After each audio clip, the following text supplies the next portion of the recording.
ఏయ్ ఏయ్ lucky lucky అరే ఏంట్రా నువ్వా రా రా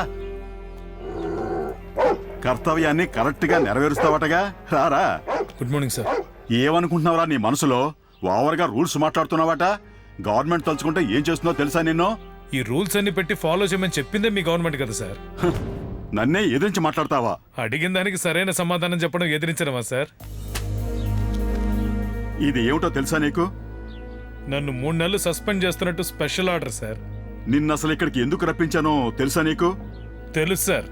నన్ను ఇక్కడికి పిలిపించి ఈ ఆర్డర్ నాకు ఇచ్చే సమయంలో డబ్బుని నా ఏరియా చెక్ పోస్ట్ దాటించి జనాలకి బట్వాడా చేయడానికే కదా.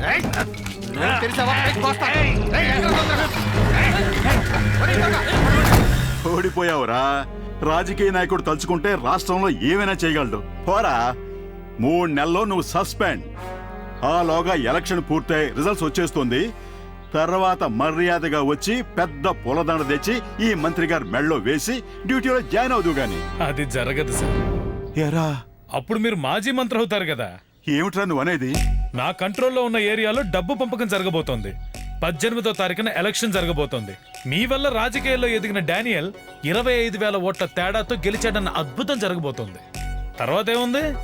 జిల్లా మొత్తం మీద భారీ మెజారిటీతో గెలుస్తాడు గనక మీ మినిస్టర్ పదవి వాడు కొట్టేసి దర్జాగా మీ ముందు తిరుగుతూ ఉంటాడు. కేవలం 512 ఓట్ల మెజారిటీతో గెలిచిన మీరు వాడి వెనకాల మామూలు ఎమ్మెల్యేగా నిలబడతారు. మొత్తం ఒకసారి లెక్క చూసుకోండి, మీకే అర్థం అవుతుంది. నేను వెళ్ళి 3 నెలల తర్వాత వస్తాను. ఒరేయ్ ఆగరా, ఆ ఆర్డర్ ఇలా ఇవ్వు. కరెక్ట్ గా పాయింట్ చెప్పావురా. ఇప్పుడు నన్ను ఏం చేయమంటావు చెప్పు. నా సస్పెండ్ ఆర్డర్ చించిపారేయండి. ఆ బాక్సర్ డానియల్ సంగతి నేను చూసుకుంటాను. ఇది మన ఇద్దరి మధ్య ఉండాలి. కూర్చోండి సార్. ఇలా చూడు, ఎలక్షన్ జరగాలి, వాడు గెలవకూడదు. అలాగే వస్తా. అదేమిట్రా కళ్ళద్దాలు వెనకాల పెట్టుకున్నావు?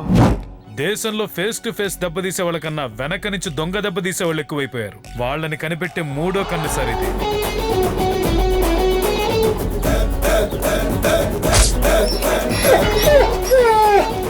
Very good.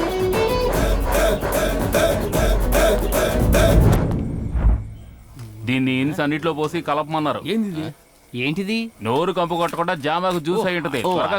టైం అవుతుంది. చాలు అన్నిటిని పోసావా?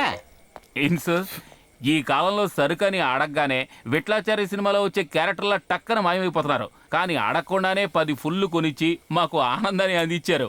అలాగే ఆ జ్యూస్ కూడా మిక్స్ చేసాం. మీకు కటింగా లార్జా? అవన్నీ మనకు కాదు. చేతికి అందింది లివర్కి అందకుండా పోయిందే. ఇందులోని ఉద్దేశం ఏంటో తెలుసుకోవచ్చా? చెప్పిన పని చేయి, మ్యాటర్ నీకే తెలుస్తుంది. మీతో వచ్చినందుకు శనక్కాయలే దక్కుడు. 112 సరుకు తీసుకుని లోపలికండి.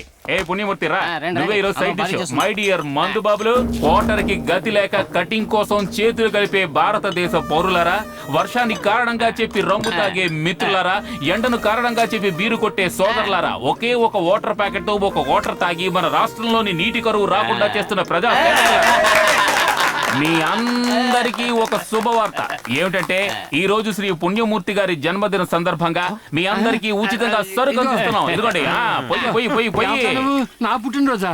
ఇది ఇన్స్ ఆర్డర్. దీన్ని నువ్వు ఎదిరిస్తే తలకి కాళ్ళకి మధ్య నాదే పుట్టినరోజు. ఎంజాయ్ చేయండి.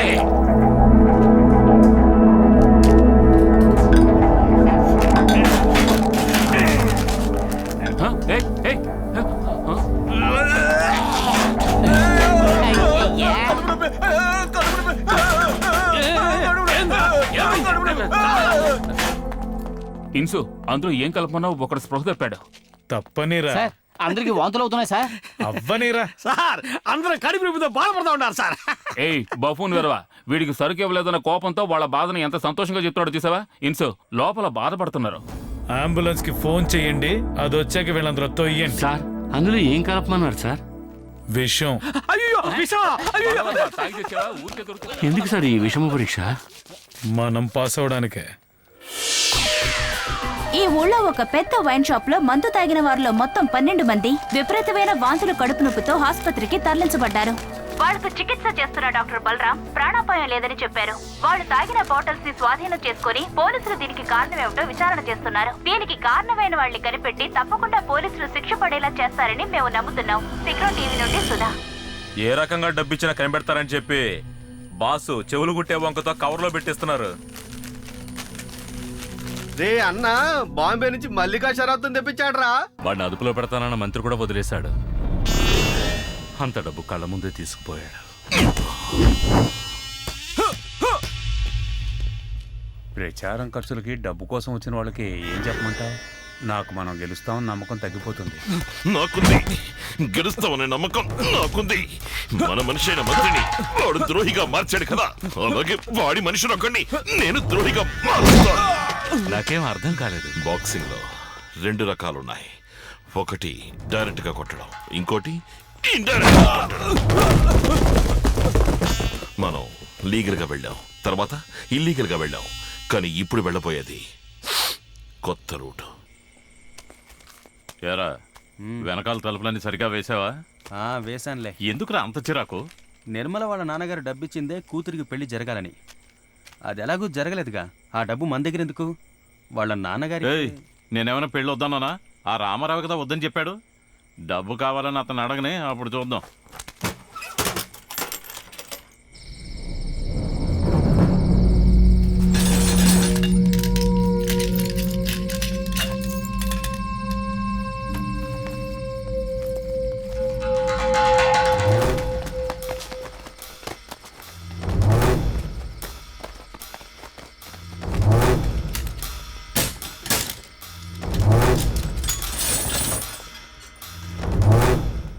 రండి రండి.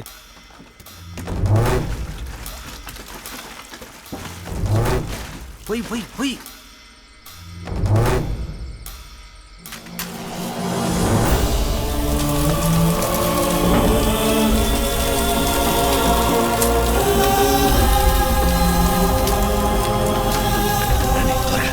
త్వరగా వెళ్ళిపోండి, వెళ్ళిపోండి.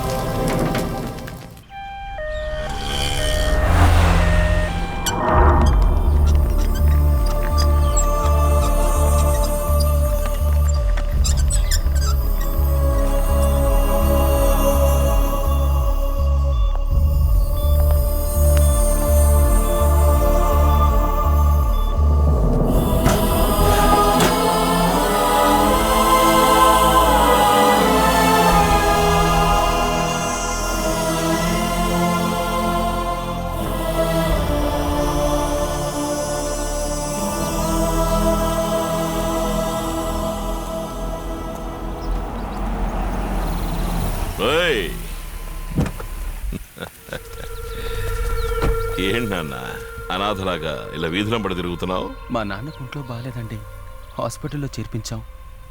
మిల్లి కూడా తగలబడిపోయింది. ఇప్పుడు ఏం చేయాలో తెలియక రోడ్డు మీద నుంచున్నాను. కొంచెం సహాయం చేయండి. పోయినసారి మీకు సహాయం చేయబోయి కమిషనర్ ఆఫీసులో అందరి ముందు నా పరువు పోయింది చాలదా? అదేం కుదరదు. రేయ్, స్టార్ట్ చేయరా. అయ్యా, ఈ ఒక్కసారికి నన్ను నమ్మి మాకు సహాయం చేయండి అయ్యా. మా నాన్నగారిని ఎలాగైనా కాపాడుకోవాలయ్యా. సరే ఎక్కు. అదిగో బ్యాటింగ్ చేస్తున్నాడే, వాడు మినిస్టర్ గారి మనిషి. వీడు నా మనిషి. వీడితో వెళ్ళి వాడిని కొట్టి రాలని చెప్పాననుకో, ఎందుకు అని కారణాలు అడగకుండా వెళ్ళి వాణ్ణి తిరిగి లేవకుండా కొట్టొస్తాడు. ఇప్పుడు నువ్వు నా దగ్గర చేరతాను అంటున్నావు. ఒకవేళ ఈ పనిని నేను నీకు చెప్పాననుకో, ఏం చేస్తావు?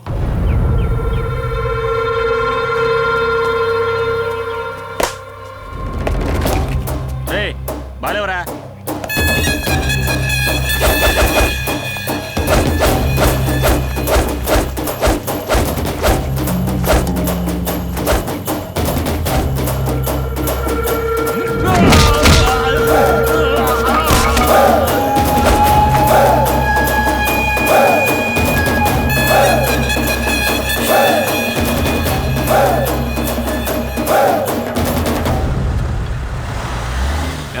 డేనియల్ కార్ వస్తుంది.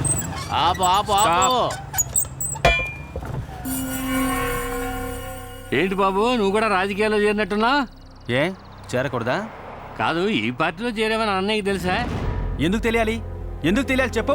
నా జీవితంలో జరిగే మంచి పనులన్నిటికీ వాడు తోడుగా ఉన్నాడా? ఆ రోజు నా పెళ్లి చెడగొడుతుంటే నువ్వు కూడా వాడుతున్నా కదా ఉన్నావు. ఏంటి బాబు ఈ మాత్రానికి ఎంత కోపడుతున్నా? నేను అలాగే కోపడతానయ్యా. ఇప్పుడేంటి, నేను డ్రైవర్గా కష్టపడ్డ వచ్చు సంతోషపడాలా? వెళ్ళి పిలవయ్యా, రమ్మని చెప్పు. ఇలా మాట్లాడకూడదు బాబు. ఏ గేట్ తీవయ్యా. నువ్వు వెళ్ళి బాబు.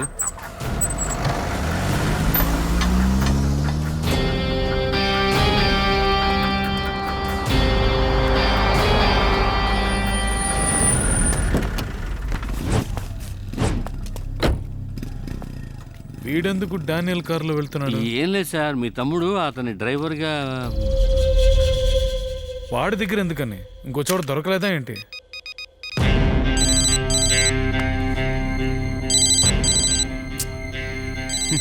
ఏమైందండి? ఫోన్ కట్ చేస్తున్నాడు. నా తమ్ముడికి అసలు బుద్ధి లేదు. ఏ పని చేయమన్నా ఎందుకు ఏంటి అని ఆలోచించకుండానే చేసేస్తాడు. ఎవరేం చెప్పినా వింటాడు. తమ్ముడు అని చెప్పుకోవడానికి సిగ్గుగా ఉంది. ఈ రోజే మొదటిసారిగా తమ్ముడు తమ్ముడు అని మీరు అనడం నేను వింటున్నాను. ఇది ఆయన వింటే తప్పకుండా సంతోషపడతారండి. ఫోన్ తీస్తే కదా వింటానికి. సార్, మినిస్టర్ గారి గెస్ట్ హౌస్కి నేను డ్యూటీ మీద వెళ్తున్నాను సార్. వెళ్ళు.